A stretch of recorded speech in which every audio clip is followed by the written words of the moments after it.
Trap Media USA. Shout out to everybody tuning in.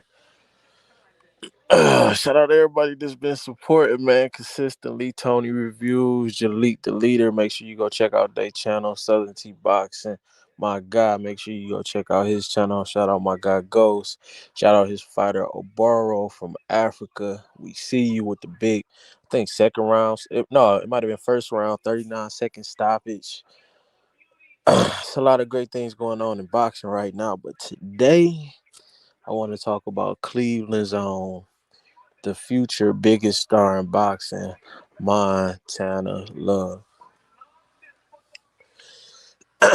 Now, when all the stars was lined up, everybody fighting on one weekend, it's time to put up or shut up. We expecting it to be Devin put on the show that we still talking about and fascinated by. We expected Tank to put on the show that we still talking about and fascinated by in regards to groundbreaking performance. And who came and stole the show? Cleveland's own Montana Love.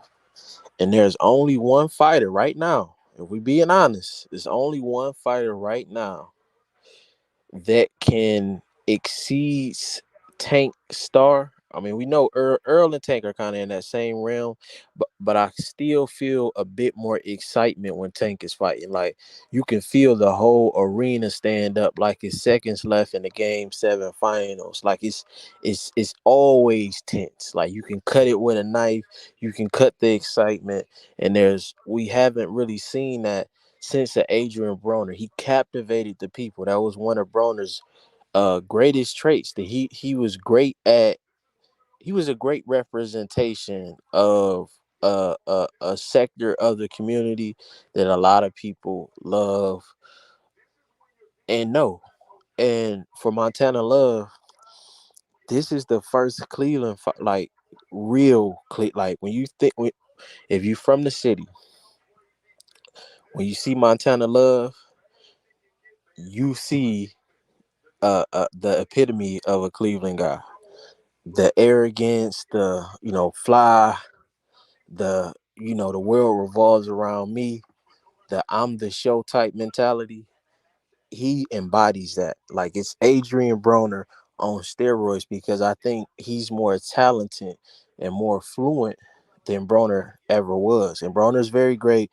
Broner brought a whole generation. We all owe Broner a lot of appreciation, but I just think Montana is next level. Like I always say, Porter, my guy, he from Akron though, but it's a difference, and y'all about to really see Cleveland with the proper backing because now he has Eddie Hearn and DAZN behind him. You about to really see a star rise to prominence, and I just think if moved properly, he'll do the rest as far as becoming that big star, and it won't take the Mayweather cosign to do it. And if him and Tank ever lock horns, we seen the sparring even early on. He's not one of them guys who was intimidated by the star Tank, who was intimidated by that aggressiveness of Tank. Because like I don't know if y'all seen the interview with Sean Porter in Montana. It's a certain type of cloth. It's a certain type of pedigree. It's a certain type of upbringing when you come from this city, and there's no back down in it. So if Montana and Tank fight, you seen Tank wasn't too accurate in his Isaac Cruz fight. He won't have that luxury of being able to do that. You talking about Montana, who can give it to you on the front foot and who's a better fighter than Tank on the back foot. He's more accurate than Tank. The power is on par. The speed is on par. I would edge Montana a little bit more even on the speed. So I think Montana creates better than Tank. I think a lot of time Tank had, especially recent, Tank has got used to. We seen him more trying to box the last fight, but he has gotten used to getting down and then relying on the power to save. Come with the save, the Hail Mary. He won't have that luxury against Montana. You get down against Montana and you're inaccurate against Montana, you're gonna possibly get dropped, or you're just going to be very down on the cards, and he's not going to be there sitting in the pocket just for you to come with the big shot. And if he is there, it's going to be close enough to where if y'all catching each other, it's not something that's going to put somebody down. It's just going to be some good inside banging. But we don't even know if Tank wants to bang on the inside at this point with all the holding we seen from last fight. If Montana Love and Tank Davis ever match up, remember I told you, Montana will outclass Tank Davis. He's in proper position to be a bigger star than Tank. And with Eddie Hearn, I think that's a high possibility. I know a lot of people will probably think this crazy right now, but just watch what I'm saying.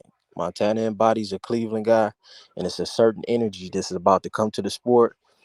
He has a better sports city behind him than Tank as far as becoming a pay-per-view star. That's why we got the Browns, we got the Cavs, we got the Indians or the Guardians now.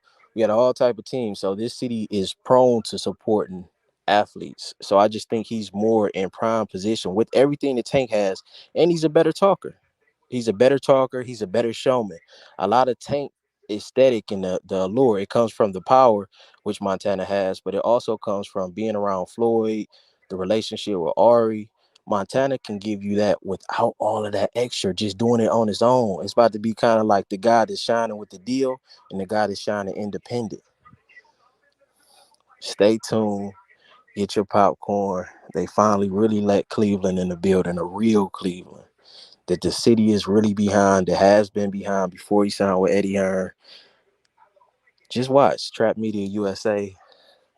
Montana stole the show this weekend and expect a lot more of that going forward. I'm out.